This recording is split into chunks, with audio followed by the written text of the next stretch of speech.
नमस्कार दोस्तों, जय माँ दुर्गा, जय माँ काली। दोस्तों, रवि जी गुरु ज्ञान मार्ग में आपका स्वागत है। दोस्तों, आज हम फिर आपके साथ बात करने वाले हैं साधना के ऊपर कि कैसे आप मैंने 3 दिन से साधना के ऊपर वीडियो बना रहा हूँ कि पीर फ़कीरों की साधना कैसे की जाती है। और इसके अंदर कई मेरे भाई सवाल पूछते हैं कि जो मुवक्किल होता है वो क्या क्या चीज़ होती है, किसको कहा जाता है मुवक्किल। और जो आपने बोला है कि पीर फ़कीरों की साधना के अंदर आपको मुवक्किल मिल जाते हैं, वो कौन होते हैं। दोस्तों, मैं आपको एक उदाहरण देता हूँ।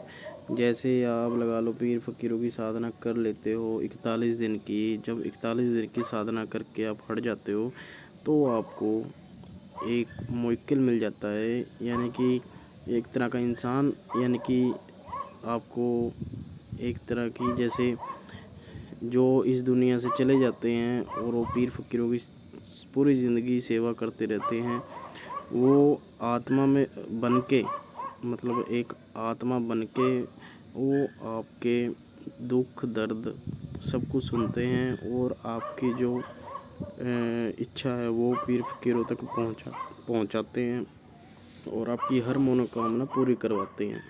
और जो इनका काम होता है वो ये होता है कि जैसे कि कोई भी आपका काम हो या किसी के बारे में पूछना हो कि कौन कैसा है, कहाँ से आया है, क्या करता है, तो उसके बारे में ये आपको पूरी की पूरी जानकारी देंगे बिना कोई दिक्कत के। और आपके सामने खड़े होकर के आपको सब कुछ बताएंगे।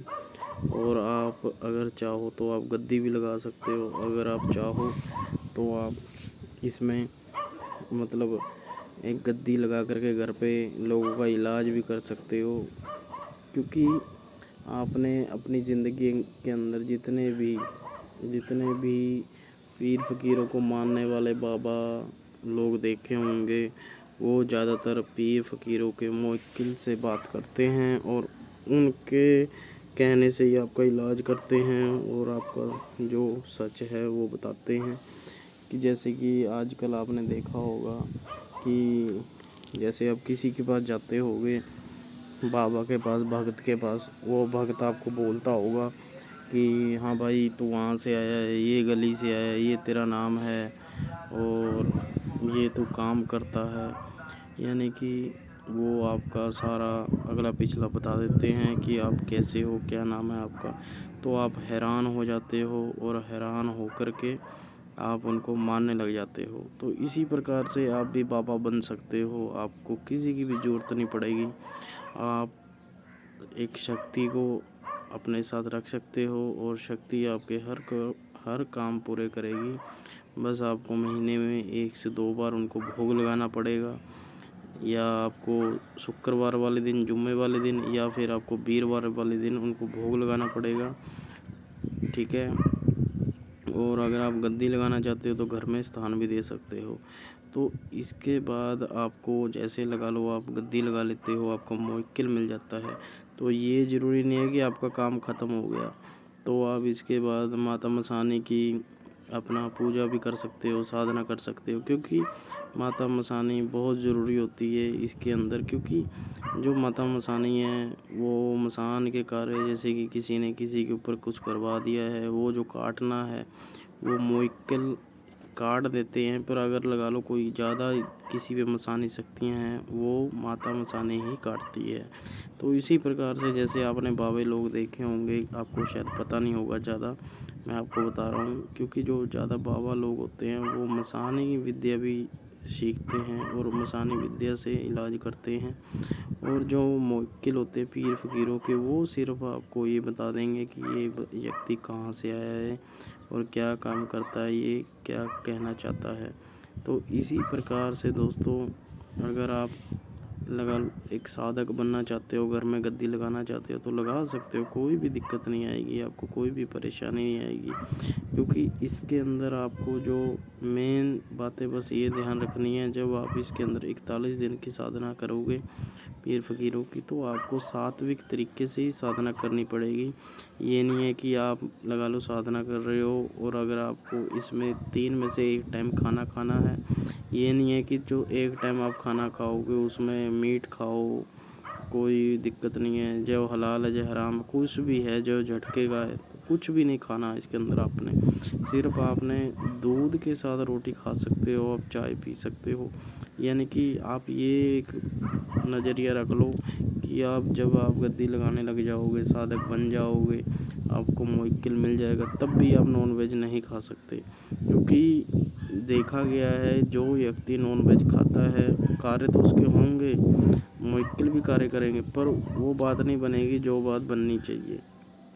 ठीक है, क्योंकि शक्तियाँ कोई भी हो, पर शक्ति कभी भी आपको ये नहीं बोलेगी कि तुम मीट खा करके बैठ और इलाज कर लोगों का। वो एक अलग विषय हो जाता है, वो आपकी सोच है। पर मैं आपको एक बात ज़रूर बोलूँगा, इसके अंदर सात्विक ही चलेगा। जो हम आपको सिखा रहे हैं, बता रहे हैं, हम सिर्फ सात्विक तरीके से ही बताते हैं, क्योंकि हम ये नहीं चाहते कि आप तामसिक तरीके से सीखो और तामसिक तरीके से सीख के लोगों का इलाज करो। क्योंकि जो तामसिक है ना, वो कार्य तो बड़ी जल्दी करता है, पर वो उसमें फिर दिक्कत जो होती है वो बहुत ज़्यादा आती है दोस्तों। और इसके अंदर मैंने आपको बताया कि जो माता मसानी की जो सेवा है वो भी 41 दिन की होती है। पहले आपको पीर फ़कीरों की सेवा करनी पड़ेगी 41 दिन, उसके बाद आपको माता मसानी की सेवा करनी पड़ेगी, तब जा कर के आपकी गद्दी है जो पावरफुल बनेगी और आपकी गद्दी पे पीर फ़कीरों का पहरा लगेगा और माता मसानी का पहरा लगेगा, जिससे कि आप लगा लो किसी व्यक्ति कोई व्यक्ति अगर आपके पास आता है, कोई भी व्यक्ति आपके पास आता है, अगर उसके घर में मसानी विद्या हो रखी होगी तो वो आप मसानी से ही काट सकते हो। अगर लगा लो किसी के घर पे कोई भैंस दूध नहीं दे रही है, बरकत नहीं हो रही है, 2 पैसे नहीं जुड़ रहे, तो आप मुवक्किल से बोल के उनके कार्य करवा सकते हो, पीर फ़कीरों को बोल के उनके कार्य करवा सकते हो। तो दोस्तों कहने का भाव ये है कि जैसे लगा लो आपने पीर फ़कीरों की साधना करी, पीर फ़कीर सिर्फ आपको एक बार दर्शन देंगे और जब आप उनको बुलाओगे तब दर्शन देंगे, पर जो आपका कार्य करेंगे वो मुवक्किल ही करेंगे, उनके जो सेवादार है वही आपका कार्य करेंगे। तो ये जो एक लाइन है ये अलग तरह की लाइन है और अलग तरह से चलती है। और जैसे लगा लो अप्सरा होती हैं, यक्षिणियाँ होती हैं, इनकी लाइन अलग होती है। इनसे बंदा गद्दी नहीं लगा सकता, पर इनसे बंदा लोगों के कार्य ज़रूर करवा सकता है। पर अगर आपको मैं एक बात बता दूं, यक्षिणी और अप्सरा को कोई बांध नहीं सकता, ठीक है। पर जो पीर फ़कीरों की लाइन है, जैसे लगा लो आपने पीर फ़कीरों की अपना साधना कर रखी है और अगर आप किसी भगत से उलझोगे तो अगर उसकी जो सेवा है वो ज़्यादा है आपसे, तो वो आपकी गद्दी बांध सकता है, यानी कि आपकी जो सवारी है वो बांध सकता है। इसलिए इसमें सिर्फ एक परहेज करना होता है कि आपको कभी किसी से बहस नहीं करनी है, अहंकार नहीं करना है, अहंकार करके बुरे कार्य नहीं करने। ये नहीं सोचना कि मैं साधना कर लिया मैंने तो मैं बहुत बड़ा विद्वान बन गया, ये कभी नहीं सोचना आपने, ठीक है। और दूसरा किसी से बहस नहीं करनी, क्योंकि जो अप्सरा और यक्षिणियाँ हैं वो तो जैसे लगा लो आप उनको कोई बांध नहीं सकता, क्योंकि वो भगतावल से अलग होती है, वो एक इंसान के लिए होती है, वो इंसान की रखवाली के लिए होती है, और वो गद्दी के जैसे नहीं होती। जैसे जो ये पीर फ़कीरों की साधना है ये गद्दी की जैसे होती है, जैसे गद्दी पे चलती हैं और हर कार्य करती हैं। अगर आप लगा लो गद्दी नहीं लगाना चाहते, वैसे चलते फिरते इलाज करना चाहते हो तो वो सबसे बढ़िया है। अगर आप गद्दी लगा लोगे तो आपको गद्दी पे ही बैठ के बताना पड़ेगा और गद्दी पे बैठ के ही आप लोगों का इलाज कर पाओगे, धागा तभी बना पाओगे और लोगों को सही मार्ग बता पाओगे। और इसके अंदर जो मेन बात है वो ये है कि आपको जो ध्यान रखना है वो ये रखना है कि कोई व्यक्ति आपके गद्दी पर मतलब लगा लो आपका कोई गलत कार्य ना कर दे, यानी कि कोई मांस मदिरा यानी कि दारू पी कर के आपकी गद्दी पे ना बैठे। आपको परहेज रखना है इस बात का।